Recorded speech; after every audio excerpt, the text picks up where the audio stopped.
Hello' guys, আজিৰ কুৱেশ্যনকেইটা most important হয়। মই 30টা কুৱেশ্যন আপোনালোকৰ বাবে কুৱেশ্যন আৰু এনচাৰ আপোনালোকৰ বাবে লৈ আহিছোঁ। আৰু আজিৰ কুৱেশ্যনকেইটা অসমীয়া ভাষা সাহিত্যৰ ওপৰত হয়, গতিকে ভিডিঅ'টো লাষ্টলৈকে চাব। প্ৰথম কুৱেশ্যনটো হ'ল অসমীয়া গদ্য সাহিত্যৰ জনক কোন? অসমীয়া গদ্য সাহিত্যৰ জনক কোন? এনচাৰটো হৈছে ভক্তদেৱ। ভক্তদেৱ হৈছে অসমীয়া গদ্য সাহিত্যৰ জনক। নেক্সট কুৱেশ্যন, প্ৰথম অসমৰ ছনেট কবি কোন? প্ৰথম অসমৰ ছনেট কবি কোন? আৰু ইয়াৰ এনচাৰটো হৈছে হেমচন্দ্ৰ গোস্বামী। নেক্সট কুৱেশ্যন, অসমীয়া ভাষাৰ প্ৰথম কবিতা পুথিখনৰ নাম কি? আৰু ইয়াৰ এনচাৰটো হৈছে প্ৰহ্লাদ চৰিত, আৰু এইখন হেম সৰস্বতীয়ে লিখিছিল। হেম সৰস্বতীয়ে লিখিছিল। নেক্সট কুৱেশ্যন, অসমীয়া সাহিত্যত ৰোমান্টিক যুগৰ আৰম্ভণি কেতিয়াৰ পৰা হৈছিল? অসমীয়া সাহিত্যত ৰোমান্টিক যুগৰ আৰম্ভণি কেতিয়াৰ পৰা হৈছিল? আৰু ইয়াৰ এনচাৰটো হৈছে জোনাকী কাকত ওলোৱাৰ পৰা। জোনাকী কাকত ওলোৱাৰ পৰা অসমীয়া সাহিত্যত ৰোমান্টিক যুগৰ আৰম্ভ হৈছিল। নেক্সট কুৱেশ্যন, প্ৰথম অসমীয়া কথাছবি জয়মতীৰ মূল নায়িকাগৰাকী কোন আছিল? আৰু এইটো ইম্পৰ্টেণ্ট কুৱেশ্যন হয়। অসমীয়া কথাছবি যিখন জয়মতী, তাৰ মূল নায়িকাগৰাকী কোন আছিল সুধিছে, আৰু ইয়াৰ এনচাৰটো হৈছে আইদেউ সন্দিকৈ।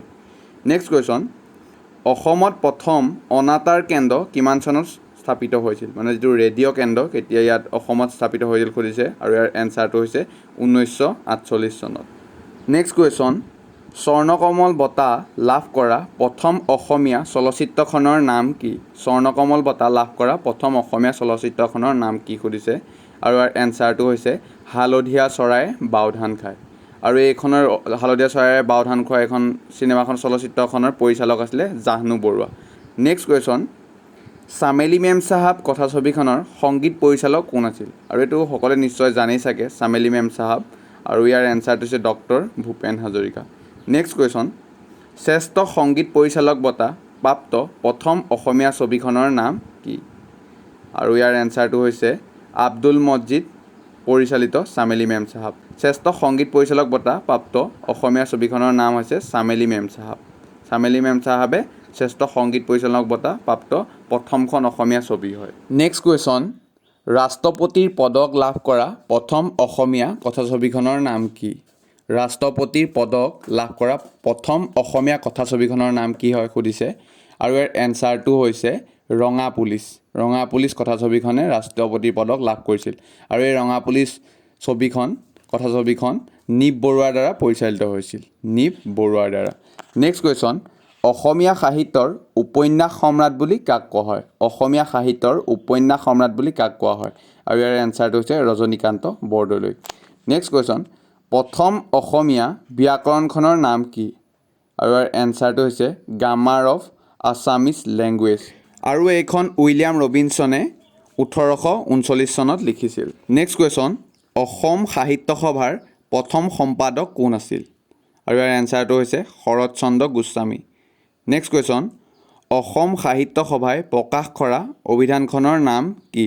আৰু ইয়াৰ এনচাৰটো হৈছে চন্দ্ৰকান্ত অভিধান, আৰু এইখন 1933 চনত প্ৰকাশ পাইছিল। নেক্সট কুৱেশ্যন, চিৰাজ নাটকখনৰ নাট্যকাৰজন কোন আছিল? চিৰাজ নাটকখনৰ নাট্যকাৰজন কোন আছিল? আৰু ইয়াৰ এনচাৰটো হৈছে ফণী শৰ্মা। নেক্সট কুৱেশ্যন, ভানুমতী উপন্যাসখনৰ উপন্যাসগৰাকীৰ নাম কি? আৰু ইয়াৰ এনচাৰটো হৈছে পদ্মনাথ গোহাঁইবৰুৱা। নেক্সট কুৱেশ্যন, সাহিত্য একাডেমী পুৰস্কাৰ লাভ কৰা প্ৰথম অসমীয়া পুথিখনৰ নাম কি? আৰু ইয়াৰ এনচাৰটো হৈছে বনফুল, আৰু ইয়াৰ লেখক হৈছে যতীন্দ্ৰনাথ দুৱৰা, আৰু সাহিত্য একাডেমী বঁটা লাভ কৰিছিলে 1952 চনত।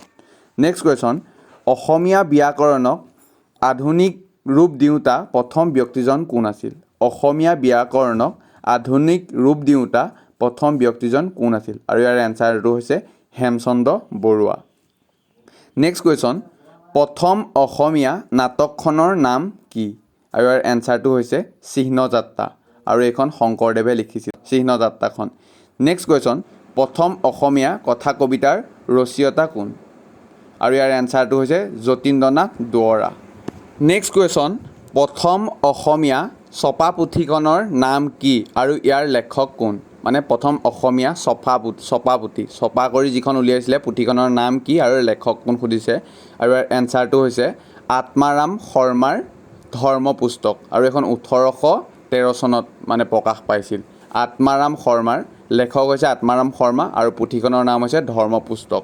নেক্সট কুৱেশ্যন কোনজন অসমীয়াক কলাগুৰু বুলি কোৱা হয় আৰু এইটো নিশ্চয় সকলোৱে জানে চাগে আৰু ইয়াৰ এনচাৰটো হৈছে বিষ্ণুপ্ৰসাদ ৰাভা নেক্সট কুৱেশ্যন কোনজন অসমীয়াক ৰূপকোঁৱৰ বুলি কোৱা হয় আৰু এইটো সকলোৱে জানে চাগে জ্যোতিপ্ৰসাদ আগৰৱালাক ৰূপকোঁৱৰ বুলি কোৱা হয় নেক্সট কুৱেশ্যন কোনজন অসমীয়া লোকপ্ৰিয় নামেৰে জনাজাত আৰু ইয়াৰ এনচাৰটো হৈছে গোপীনাথ বৰদলৈক লোকপ্ৰিয় গোপীনাথ বৰদলৈ বুলি কোৱা হয় নেক্সট কুৱেশ্যন কোনজন অসমীয়া কৰ্মবীৰ নামেৰে জনাজাত কৰ্মবীৰ নামেৰে কোনজন অসমীয়াক জনা যায় সুধিছে আৰু ইয়াৰ এনচাৰটো হৈছে নবীন চন্দ্ৰ বৰদলৈক কৰ্মবীৰ উপাধিৰে জনা যায় নেক্সট কুৱেশ্যন অসমীয়া ভাষা সাহিত্যৰ জনক কোন অসমীয়া ভাষা সাহিত্যৰ জনক কোন সুধিছে আৰু ইয়াৰ এনচাৰটো হৈছে শ্ৰীমন্ত শংকৰদেৱ হৈছে অসমীয়া ভাষা সাহিত্যৰ জনক নেক্সট কুৱেশ্যন শ্ৰীমন্ত শংকৰদেৱ বিৰচিত প্ৰধান পুথিখনৰ নাম কি